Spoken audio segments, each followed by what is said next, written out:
Where's this water coming from? And more importantly, where does it go? Let's find out.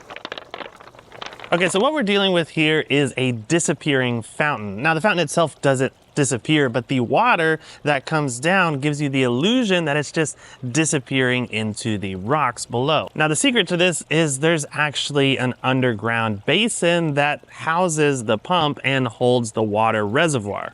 Now, there's some really good advantages to using a disappearing fountain versus a traditional fountain that has kind of an open pool type reservoir. So first of all, since the water is only exposed to sunlight for just a few seconds before it disappears back into the darkness, you don't have to deal with nearly as much algae growth in the water because algae needs sunlight to grow, and the majority of the water is still hiding underground. Next is you don't need to worry about large debris getting down into your reservoir and then clogging up your pump or making your water dirty, because any leaves and bigger pieces of debris that land on the rocks, well, they can just be picked up out of the rocks and they don't actually settle to the bottom of the water. And this actually leads to your pumps having a longer life because they're not getting as dirty down in the water. Now, this is just one of many different versions of the disappearing fountain. They come in different sizes and styles, but I would highly encourage you, if you love that sound of running water, but want your fountain to be easier to maintain and give you that